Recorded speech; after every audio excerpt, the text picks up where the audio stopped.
Hello everyone, welcome to our channel education hotspot and here in this video हम continue कर रहे हैं अपने Udaan static of modern India. Modern India के Udaan static को हम यहाँ पे स्टार्ट कर रहे हैं। हम लोगों ने चैप्टर 2 से स्टार्ट करा था जिसमें हमने रिवोल्ट ऑफ 1857 कवर कर लिया था। This is for the revision purpose की लास्ट मोमेंट पे आप लोगों को अगर हिस्ट्री की रिवीजन करनी है तो एक फास्ट ट्रैक वे में आप अपने टॉपिक्स को रिवाइज कर पाएँ।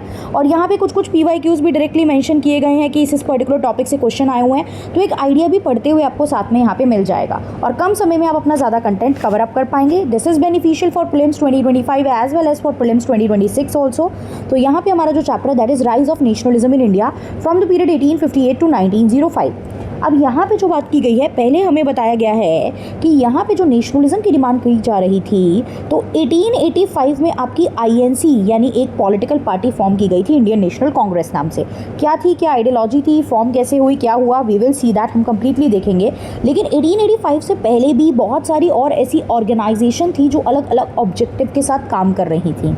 Right, there are certain organisation जिनसे एग्जाम में क्वेश्चन आए भी हुए हैं और कुछ अदर ऑर्गेनाइजेशन से एग्जाम में क्वेश्चन आ भी सकते हैं। तो हम एक दो पार्ट में इस पर्टिकुलर चैप्टर को कंप्लीट करेंगे। सबसे पहले हम यहाँ पे देखेंगे what are the phases of national movement. Phases की बात करेंगे तो ये 3 पार्ट में डिवाइडेड है, जिसमें आपका एक आता है मॉडरेट फेज, फिर extremist phase and then final phase that is the Gandhian phase. Moderate phase जो है वो रिलेट करता है from the formation of INC, जब 1885 में आपने जो है वो INC जो है वो फॉर्म की थी। तो 1885 से 1905 वाज द पीरियड जब ये मॉडरेट फेज हमें देखने को मिल रहा था। मॉडरेट फेज में लोगों की जो आइडियोलॉजी थी, जो लोग यहाँ से रिलेट करते थे, like Gopal Krishna Gokhale, Dadabhai Naoroji and there are many other people, तो यहाँ पे वो बात कर रहे थे कि हमें अपनी बात ब्रिटिशर से मनवानी है, जिसमें वो बात कर रहे थे कि हम पिटीशंस फाइल करेंगे, हम लोग प्रेयर्स करेंगे, प्रोटेस्ट करेंगे और इसके थ्रू ब्रिटिशर से अपनी बात जो है मनवाएंगे। कंप्लीट इंडिपेंडेंस की डिमांड यहाँ पे नहीं कर रहे थे, वो बस थोड़ी बहुत रिफॉर्म की बात कर रहे थे, अपनी लेजिस्लेचर में अपने पार्टिसिपेशन की डिमांड कर रहे थे। So they are the educated middle class people जो थोड़े से वेस्टर्न आइडियाज से इन्फ्लुएंस थे। फिर आता है एक्सट्रीमिस्ट फेस। 1905 बंगाल में पार्टीशन ने थोड़ा और इग्नाइट कर दिया, लोगों में थोड़ा रिसेंटमेंट आ गया, लोगों में जो मॉडरेट लोगों की आइडियोलॉजी थी, पीपल स्टार्टिंग क्वेश्चनिंग दैम कि कुछ डिफरेंस नहीं देखने को मिल रहा है इतने साल आप जो काम कर रहे हो उसके बाद भी। तो यहाँ पे एक नया ग्रुप देखने को मिला एक्सट्रीमिस्ट, जिसमें आपको लाल बाल पाल यानी लाल बहादुर शास्त्री, बाल गंगाधर तिलक, बिपिन चंद्र पाल देखने को मिलते हैं। ये लोग बात कर रहे थे स्वराज की, कि हमें सेल्फ रूल चाहिए, राइट, हमें सेल्फ रूल चाहिए। और थोड़ा सा ये लोग रिवोल्यूशनरी टैक्टिक्स यूज़ कर रहे थे, बॉयकॉट का कंसेप्ट यूज़ कर रहे थे। So they are like forming the revolutionary group in the extremist phase. आगे हम पूरा फेज पढ़ेंगे यहाँ पे अभी। फिर आता है final phase, Gandhian phase. Gandhian phase के बारे में हमें पता है, गांधी जी ने भी पूर्ण स्वराज की बात की है। गांधी जी जो है वो नॉन वायलेंस, सत्याग्रह, इन सब आइडियोलॉजी को लेकर काम कर रहे थे। एंड 1919 से 1947 तक हम गांधी जी से रिलेटेड जो है वो मूवमेंट यहाँ पे हम लोग देख के चलेंगे। डन। फिर आता है factors in the growth of modern nationalism. अब क्या क्या कारण था कि लोगों में ये नेशनलिज्म की जो फीलिंग थी वो इतनी तेज़ी से हमें उभरती हुई देखने को मिल रही थी, and people everywhere starting demanding कि आप रिफॉर्म करो अपनी पॉलिसी में, या हमें कंप्लीट इंडिपेंडेंस दो, या हमें स्वराज दो। ये क्यों हो रहा था? व्हाट वर द फैक्टर जो इसके पीछे रिस्पॉन्सिबल थे? सबसे पहला तो प्रेस एंड लिटरेचर। अलग अलग जगहों पर लिटरेचर की फॉर्म में, जैसे रीजनल न्यूज़पेपर 169 हमें देखने को मिल रहे थे, 1 लाख तक कॉपीज़ उसकी जो थी वो इधर उधर जो है लोगों तक पहुंच रही थी। जो लिटरेचर जो और न्यूज़पेपर थे वो सेल्फ गवर्नेंस की बात कर रहे थे, राइट। अब जैसे बंकिम चंद्र चटर्जी, भारतेंदु हरिश्चंद्र, ये नेशनलिस्ट आइडिया को स्प्रेड कर रहे थे। बहुत सारे न्यूज़पेपर थे, न्यूज़पेपर भी अलग से एक टॉपिक बन जाता है, सेपरेटली हम देखेंगे इंपॉर्टेंट न्यूज़पेपर, उनके जो ऑथर थे, उनके जो मतलब ये सब रहे मॉडर्न हिस्ट्री में, वो भी हम देखेंगे। उससे भी कई बार कुछ क्वेश्चंस डायरेक्टली बन जाते हैं। तो ये एक रीज़न था कि प्रेस एंड लिटरेचर ग्रो कर रहा था। फिर इंडिया के पास्ट जो था उसकी रीडिस्कवरी हो रही थी। लोग जो इंडिया एक कॉलोनियल माइंडसेट कर रखा था कि इंडिया में ये डेवलपमेंट नहीं है, इंडिया में वो डेवलपमेंट नहीं है, बट यहाँ पे कुछ स्कॉलर्स जैसे कि आपके Max Muller, M. William, Vivekananda ji, इन्होंने पुराने जो कॉलोनियल मिथ सेट थे उसको हटाया और इंडिया के रिच हेरिटेज को सबके सामने लाया कि व्हाट वाज इंडिया के पास क्या पावर है, इंडिया की रिच हेरिटेज है, एंड ये कॉलोनियल रूल की वजह से आपकी जो हेरिटेज है उसको सप्रेस किया जा रहा है, राइट। आपकी जो हेरिटेज है उसको सप्रेस किया जा रहा है, राइट। फिर आए रिफॉर्म मूवमेंट, बहुत सारे अलग अलग रिफॉर्म मूवमेंट भी स्टार्ट हुए थे, जैसे कि राजा राम मोहन रॉय ब्रह्म समाज की बात की गई थी, गो बैक टू वेदास की बात की जा रही थी, आर्य समाज की आइडियोलॉजी थी, राइट। इसके अलावा आपका रामकृष्ण मिशन था, ये भी यूनिटी की बात कर रहे थे, नेशनलिज्म की बात कर रहे थे, लोगों को एक ऑर्गेनाइजेशन में यूनाइट करके चल रहे थे, so that is also the reason जिस वजह से लोग यूनाइट हो रहे थे और एक आइडियोलॉजी के साथ जुड़ रहे थे। फिर बहुत सारी रिएक्शनरी पॉलिसीज़ थी जो भी रिस्पॉन्सिबल थी, जैसे कि रिएक्शनरी पॉलिसीज़ में जो आपके लॉर्ड लिटन थे, उन्होंने ICS का जो सर्विसेज थी उसकी एज में कम कर दिया। 1877 में दिल्ली दरबार लगा, आर्म्स एक्ट आया, ये सब चीज़ों ने भी स्पार्क कर दी मतलब अपोजिशन को, आपके अगेंस्ट चीज़ों को मतलब ब्रिटिशर के अगेंस्ट चीज़ों को यहाँ पे स्पार्कअप कर दिया। फिर वेस्टर्न थॉट की अगर हम बात करें, वेस्टर्न थॉट से भी हमारा जो नेशनलिज्म था वो कहीं ना कहीं शेप हो रहा था। जो वेस्टर्न के थिंकर्स थे, अब बाहर लिबर्टी, इक्वालिटी, फ्रेटर्निटी की डिमांड चलेगी और हम वहाँ के लोगों की राइटिंग वर्क पढ़ेंगे तो हमें भी समझ में आएगा ना कि we also need that, we also have the power, मतलब हम भी इस चीज़ की डिमांड कर सकते हैं, हमें भी लिबर्टी, इक्वालिटी, फ्रेटर्निटी, डेमोक्रेसी जैसे आइडियोलॉजी जो है वो यहाँ पे चाहिए। प्लस ग्लोबल इन्फ्लुएंस बहुत ज़्यादा, जैसे इंडिया के जो लीडर थे दादा भाई नौरोजी तिलक, इन्होंने ग्लोबल मूवमेंट, जैसे इटली का यूनिफिकेशन हुआ, आयरलैंड का home rule league movement, Ireland में जो होम रूल हुआ वहाँ से भी इन्होंने इन्फ्लुएंस लिया। तिलक आपको पता है आगे एनी बेसेंट के साथ home rule league movement run भी करेंगे, right. So these are the thing जिस वजह से हमारे यहाँ पे मॉडर्न नेशनलिज्म जो है वो हमें ग्रो होता हुआ देखने को मिला। उसके बाद यहाँ पे देखिए कुछ ऑर्गेनाइजेशंस बता दी गई हैं, यहाँ पे कुछ ऑर्गेनाइजेशन उसके बाद इनका जिक्र किया गया है कि ये जो थी ये ऑर्गेनाइजेशन हमें देखने को मिलती थी। तो पहली ऑर्गेनाइजेशन जो बात की गई है वो है 1836 की बंग भाषा परीक्षा प्रकाशिका सभा, राइट, कलकत्ता में इसे फॉर्म किया गया था। अच्छा देखिए, अब ये 2-3 बार नहीं पढ़ोगे तो याद नहीं होगी, ये 2-3 बार नहीं पढ़ोगे तो यहाँ पे याद नहीं हो पाएंगी, तो थोड़ा सा आपको पढ़ना पड़ेगा इनको। 2-3 बार बोलोगे आपको कुछ कुछ चीज़ें याद रह जाएंगी, एक बार में याद नहीं होती है क्योंकि ये थोड़ा सा क्रामिंग वाला पार्ट है। नाम कहाँ पे थी, लीडर प्रोमिनेंट क्या थे, तो ये थोड़ा सा देखना ही पड़ेगा आपको। ये कलकत्ता में फॉर्म की गई थी। इसके प्रोमिनेंट लीडर में आप एक नाम देख रहे हो, राजा राम मोहन रॉय थे। बाकी आप इनमें देख रहे हो गौरी शंकर भट्टाचार्य नाम देखने को मिल रहा है, द्वारकानाथ टैगोर आपको नाम देखने को मिल रहा है। तो देयर आर सर्टेन पीपल जो इसमें इंपॉर्टेंट रोल जो है वो प्ले कर रहे थे, राइट। तो अब इसके अगर हम बैकग्राउंड की यहाँ पे बात करें तो ये किस चीज़ की बात कर रही थी, ये बंगाली एजुकेशन को प्रमोट करने की, उसमें भी बंगाली एजुकेशन को प्रमोट करने की बात कर रही थी, राइट। गौरी शंकर आपके जो यहाँ पे भट्टाचार्य हैं, इनकी लीडरशिप में इसको क्या करा गया था, लॉन्च किया गया था। आप यहाँ पे वर्नाकुलर लिटरेचर ऑफ बंगाल की बात कर रहे थे, राइट, बंगाली लैंग्वेज में एजुकेशन प्रमोट करने की बात कर रहे थे। एडमिनिस्ट्रेशन में यहाँ पे रिफॉर्म करने की बात कर रहे थे। इंडिया का पार्टिसिपेशन भी होना चाहिए एडमिनिस्ट्रेशन में। आप लोग डिसीजन ले रहे हो, आप ब्रिटिशर हो, बट इंडियन लोगों को भी पार्टिसिपेशन जो है वो आपको एडमिनिस्ट्रेशन में देना चाहिए। क्लियर? चलिए अब आगे हम बात करते हैं नेक्स्ट जो हमारे पास यहाँ पे आती है वो है ज़मींदारी एसोसिएशन, जिसको लैंडलॉर्ड सोसाइटी भी बोला जाता है। ज़मींदारी एसोसिएशन जिसे लैंडलॉर्ड सोसाइटी भी बोला जाता है, राइट। अब यहाँ पे ज़मींदार को लेके ये सोसाइटी बनाई गई है, तो लैंडलॉर्ड के इंटरेस्ट को ज़मींदार के इंटरेस्ट को प्रोटेक्ट करने के लिए ये सोसाइटी जो है वो बनाई गई। कलकत्ता में यहाँ पे ये सोसाइटी बनाई गई थी, राइट, कलकत्ता में ये सोसाइटी बनाई गई है। इसका मेजर काम था लैंडलॉर्ड के, ज़मींदारों के इंटरेस्ट को प्रोटेक्ट करके चलना, राइट, जो कि ब्रिटिश की जो लैंड पॉलिसी से ज़मींदारों पे इम्पैक्ट पड़ रहा है उससे उन्हें बचा के चलना है। आपके जो ग्रीवियंसेस हैं, जो आपकी इश्यूज़ आ रहे हैं, उनका टाइमली रिड्रेसल होना और कॉन्स्टिट्यूशन के with in the constitutional means, मतलब लॉ और लीगल बाउंड्री के अंदर रह के ये चीज़ होना, राइट। अब इसके मेजर लीडर्स आप देख रहे हो, द्वारकानाथ टैगोर, राधाकांत देव, प्रसन्न कुमार टैगोर, राजकमल सेन, राइट, BC मित्रा, ये सब लोग जो है वो ज़मींदारी एसोसिएशन के कुछ प्रोमिनेंट लीडर थे। अच्छा एक चीज़ जो यहाँ मेंशन नहीं है, प्लीज़ आप लोग लिख लेंगे, ज़मींदारी एसोसिएशन ना एक न्यूज़पेपर, एक जर्नल, एक न्यूज़पेपर पब्लिश करती थी। द नेम इज़ हिंदू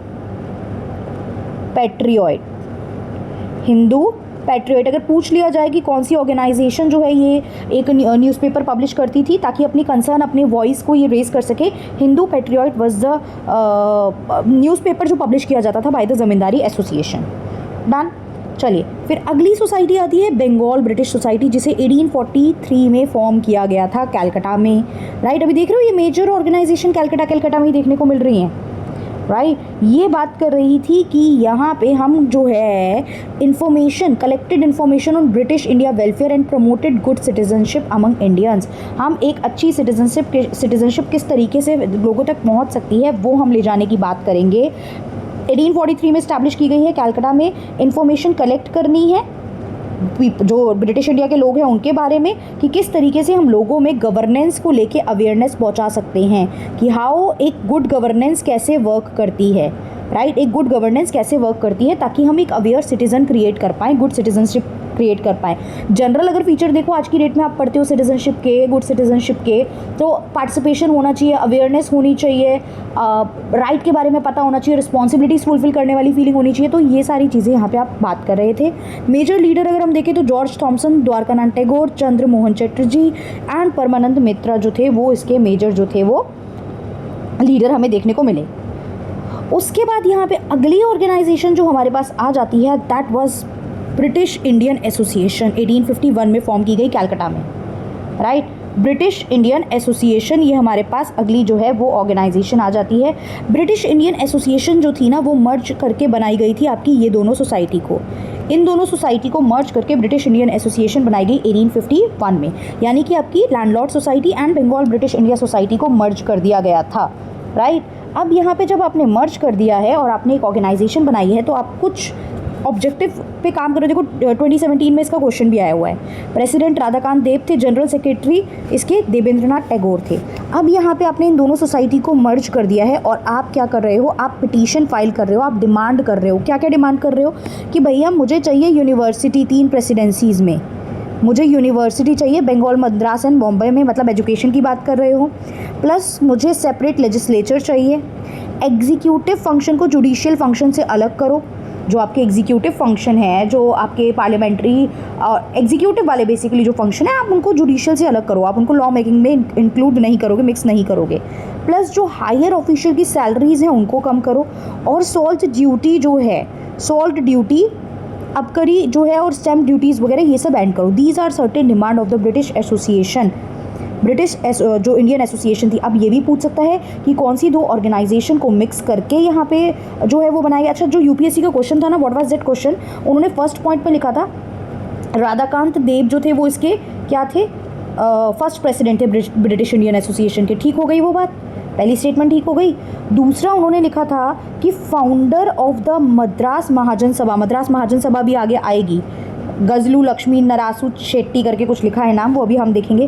फिर था सुरेंद्रनाथ बनर्जी जो इंडियन एसोसिएशन के फाउंडर थे, मतलब 3 ऑर्गेनाइजेशन और उनके फाउंडर से मैचिंग दी थी और पूछा था which of the following is correctly match और नॉट मैच।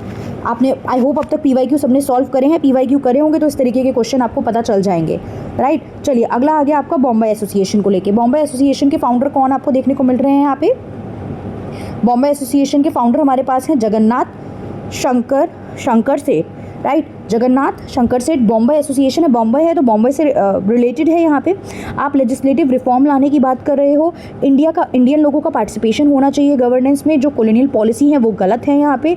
इसको बाद में लेटर ऑन जाके दादा भाई नौरोजी ने 1876 में रिवाइव किया था। 1852 में ये बन तो गई थी लेकिन उतना ज़्यादा इसका जो मूवमेंट और जो एक तरीके से फेम था वो यहाँ पे नहीं रहा। लेकिन दादा भाई नौरोजी ने 1876 में इसे जो है वो थोड़ा सा क्या करा था, रिवाइव करके फिर इस पे वर्क करना स्टार्ट करा था।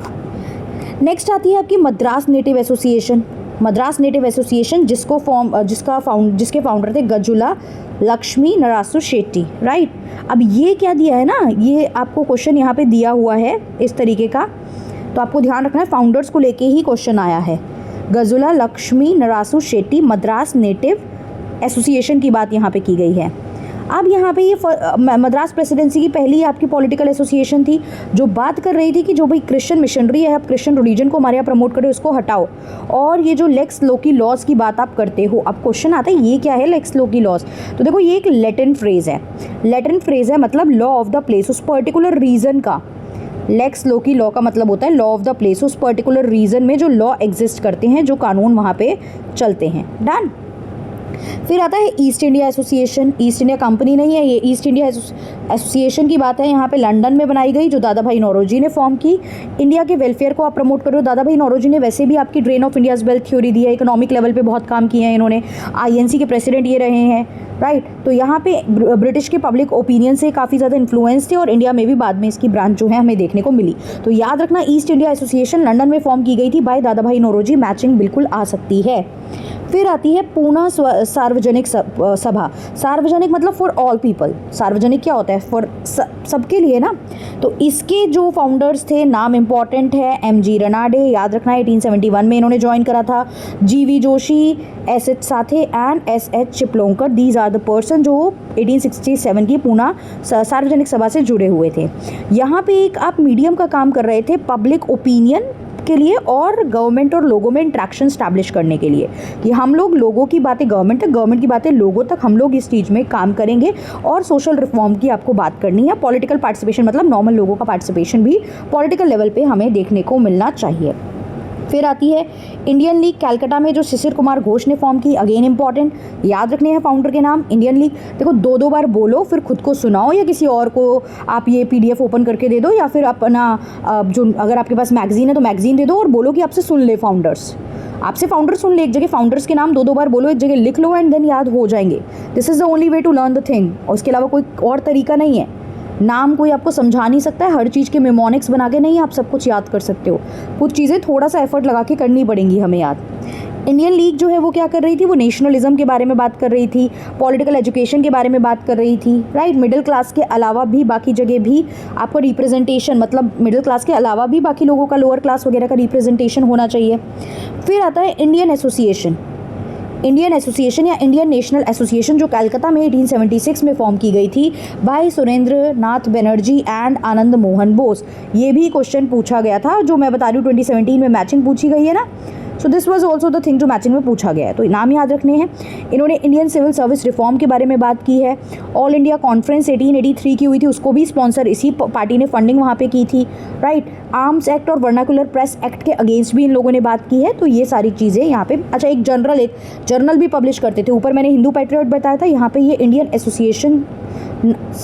एसोसिएशन जनरल भी पब्लिश करते थे। अब ये तो नाम से डायरेक्टली एविडेंट हो रहा है, राइट। फिर आती है ऑल इंडिया कॉन्फ्रेंस। फिर आता है ऑल इंडिया कॉन्फ्रेंस जो कि कलकत्ता में बनाई गई। इंडियन एसोसिएशन ऑफ कलकत्ता ने इसे फॉर्म किया था। इसने INC का एक वो रखा, नींव रखी। इसने INC की एक नींव रखी और INC के साथ 1886 में ये मर्ज भी हो गई थी। 1885 में INC फॉर्म हुई है, उसके बाद ये INC से मर्ज भी हो गई है। तो यहाँ पे डिस्कशन हुई थी कि इस तरीके की एक पार्टी जो है वो INC जैसी एक पार्टी यहाँ पे एग्जिस्ट होनी चाहिए। फिर आती है मद्रास महाजन सभा। देखिए ऊपर मद्रास एसोसिएशन अलग थी, मद्रास महाजन सभा अलग है। ध्यान से देखना, 2017 में जो क्वेश्चन आया था वहाँ पे ये मेंशन था मद्रास महाजन सभा के फाउंडर की मैचिंग करनी थी, लेकिन उन्होंने नाम दे दिया था मद्रास नेटिव एसोसिएशन के फाउंडर का। गजुला लक्ष्मी नरसरू शेट्टी नाम दिया था और उसके आगे लिखा था मद्रास महाजन सभा। तो याद रखना है कि वो मद्रास महाजन सभा के नहीं, मद्रास नेटिव एसोसिएशन के फाउंडर थे। तो वहाँ पे वो ऑप्शन आपका इनकरेक्ट हो जाता है, राइट। यहाँ पे आप क्या क्या नाम देख रहे हो, M Viraraghavachari, P Anandacharlu and G Subramania Iyer. अब इन्होंने एक इम्पॉर्टेंट रोल प्ले करा था। इंडिया की रिप्रेजेंटेशन की बात की थी कि लेजिस्लेटिव काउंसिल में इंडिया के मेंबर्स भी होने चाहिए। ब्रिटिशर जो है वो, आप लोग हमारे लिए रूल और लॉ शेप नहीं कर सकते हो, आप इंडिया के लिए रूल बना रहे हो, तो Indian should be there in the legislative council. फिर आती है बॉम्बे प्रेसिडेंसी एसोसिएशन। बॉम्बे में ही फॉर्म की गई वेरी ऑब्वियसली 1885 में। नाम Feroz Shah Mehta, KT Telang and Badruddin Tyabji. Badruddin Tyabji first Muslim president भी रहे थे आगे जाके INC के। फर्स्ट मुस्लिम प्रेसिडेंट भी INC के रहे हैं, राइट, जिन्होंने लॉर्ड लिटन की पॉलिसी के रिस्पॉन्ड में यहाँ पे कुछ चीज़ों पे बात की थी, राइट। और इल्बर्ट बिल कंट्रोवर्सी पे भी इन लोगों ने यहाँ पे बात की है। डन। पूना सार्वजनिक सभा से इनका इंपॉर्टेंट लिंक रहा था और साथ में मिलके कुछ रिफॉर्म और चेंजेस की बात ये लोग कर रहे थे। लास्ट जो है वो है लंदन इंडियन सोसाइटी। लंदन में बनाई गई दादा भाई नौरोजी के थ्रू। ये ऊपर ऑलरेडी आई थिंक आ चुका है, राइट। अच्छा, that is different thing, right. ये लंदन इंडियन सोसाइटी है। यहाँ पे आप बात कर रहे थे कि serve as a platform for Indian student, कि इंडियन स्टूडेंट जो वहाँ पे हैं उनको जो भी पॉलिटिकल ग्रीवियंस आ रहे हैं वो जो है वो ये एसोसिएशन के साथ मिलके आप वॉइस रेज कर सकते हो। बाकी 1866 राइट, ये चीज़ यहाँ पे इतना आपको ध्यान रखना है, ठीक है, इतना ही ध्यान रखना है। दैट इज़ द थिंग जो आपको याद रखनी है। अगली वीडियो में हम लोग कवर करेंगे प्री कांग्रेस कैंपेन क्या हुए थे, कुछ कैंपेन जो आप लीड कर रहे थे। फिर हम सीधा आ जाएंगे 1885 में जो कांग्रेस की फाउंडेशन हुई, किस तरीके से कांग्रेस ने जो है मॉडरेट लोगों के साथ जो काम स्टार्ट हुआ था, क्या क्या मेजर चीज़ें रहीं, फॉर्मेशन के पीछे क्या क्या थ्योरी आपने दी है, किस तरीके से आईएनसी इवोल्यूशन हो रहा था, कुछ इंपॉर्टेंट आईएनसी के जो सेशन रहे उस सेशन में क्या क्या चीज़ें हुई, why that particular session was important, कौन से ईयर में किस जगह पे वो सेशन हुआ था, ये हम एक बार टेबल यहाँ पे देखेंगे। काफ़ी सारे इंपॉर्टेंट देखिए 1885 से लेकर 1947 तक एग्जिस्टेंस में डायरेक्ट रही है ना, हर साल सेशन हुआ है, तो उनमें से कुछ प्रोमिनेंट हम यहाँ पे इंपॉर्टेंट सेक्शन देख लेंगे। मॉडरेट एंड एक्सट्रीमिस्ट की आइडियोलॉजिकल डिफरेंस एक बार हम लोग बस रीड कर लेंगे, क्योंकि अभी हमें मेंस पे फोकस नहीं कर रहे हैं तो उतना डिटेल में नहीं जाएंगे, बट हाँ एक बार इसको हम लोग रीड कर लेंगे कि इनकी आइडियोलॉजिकल डिफरेंस क्या था, किस तरीके से फिर मॉडरेट्स लोग जो है वो यहाँ वर्क कर रहे थे, एंड फिर एक्सट्रीमिज्म राइज क्यों हुआ, मॉडरेट्स के बाद भी एक्सट्रीमिस्ट का राइज क्यों हुआ था, एक्सट्रीमिस्ट फेज में क्या क्या काम हुए थे। दिस इज द थिंग जो हम इस चैप्टर में कवर करेंगे। तो 1 से 2 पार्ट और लगेंगे, उसके बाद ये चैप्टर हमारा कंप्लीट हो जाएगा, फिर सीधा हम इंडियन नेशनल मूवमेंट पे आ जाएंगे and we'll go by this book only. Spectrum में क्या लिखा है, कितनी डिटेलिंग है, बिपिन चंद्रा में क्या है और इंस्टीट्यूट के नोट्स में क्या है, we are going by this book only. अभी हम सिर्फ इस बुक को फॉलो करके इसके थ्रू आपके कंसेप्ट को रिवाइज करने की कोशिश कर रहे हैं। आई होप आपको क्लियर हो रहा होगा और आपकी हेल्प हो रही है। In case if it is beneficial to you then do let me know in the comment box. I will try कि हम लोग इसको जल्द से जल्द कंप्लीट करें एंड आप लोग एग्जाम से पहले इस तरीके से अपने कंटेंट को रिवाइज कर पाएं और थोड़ी बहुत आप लोगों की सुन के चीज़ों में हेल्प हो पाए। So that's all, thank you everyone, see you in the next video.